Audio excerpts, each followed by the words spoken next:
Hi అండి, welcome to Sandhya kitchen. ఇవాళ వచ్చేసి కాకరకాయ కారం అయితే చేస్తున్నాను. ఎంతో సింపుల్గా చేయొచ్చు. వేడి వేడి అన్నంలోకి కానీ పప్పుల్లో కానీ చాలా బాగుంటుంది.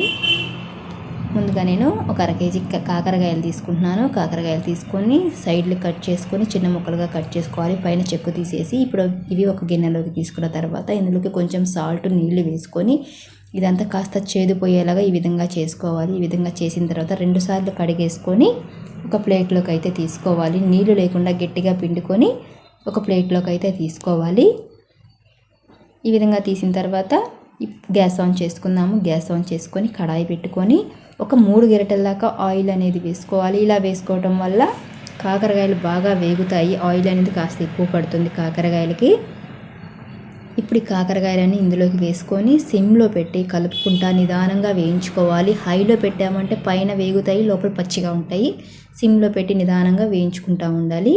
ఒక మిక్సీ జార్ తీసుకొని 2.5 స్పూన్ల దాకా కారం వేసుకున్నాము. శనగపప్పు వేసుకున్నాము 3 స్పూన్ల దాకా. వెల్లుల్లిపాయలు ఒక 6-7 వేసుకొని ఒక అర స్పూన్ సాల్ట్ వేసుకొని పొడిగా మిక్సీ పట్టుకోవాలి. ఇప్పుడు ఇవి సగం వేగిన తర్వాత కాకరకాయలు ఒక 6-7 చిన్నులపాయలు దంచి వేసుకోవాలి. 3 రెమ్మల కరివేపాకు వేసుకున్నాము. కొద్దిగా పసుపు, ఒక అర స్పూన్ సాల్ట్ వేసుకున్నాము. సాల్ట్ ఇందాక వేసుకున్నాము కదా, చూసి కొంచెం తగ్గించి 1/2 స్పూన్ దాకా వేసుకుంటే సరిపోతుంది.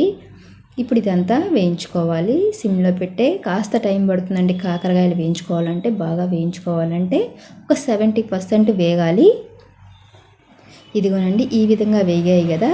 ఇప్పుడు ఇందులోకి మనం మిక్సీ పట్టిన కారపొడి ఇందులోకి వేసుకొని 1 నిమిషం పాటు వేయించుకుంటే సరిపోతుంది. ఎక్కువ టైం కూడా పట్టదు. 1 నిమిషం పాటు కలుపుకుంటా వేయించుకోవాలి. చూసారు కదా, ఎంతో సింపుల్గా కాకరకాయ కారం అయితే రెడీ అయిపోయినట్టే. టేస్ట్ కూడా చాలా బాగుంటుంది. వేడి వేడి అన్నంలోకి ఈ చలికి కాకరకాయ కారం వేసుకుంటే చాలా బాగుంటుంది. ట్రై చేసి చూడండి. ఇప్పుడు ఇలా వేగిపోయాయి కదా. ఇప్పుడు ఒక గిన్నెలోకి అయితే తీసుకున్నాము. గ్యాస్ ఆఫ్ చేసుకొని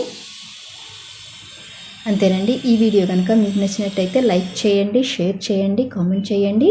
సబ్స్క్రైబ్ చేయటం మాత్రం మర్చిపోకండి.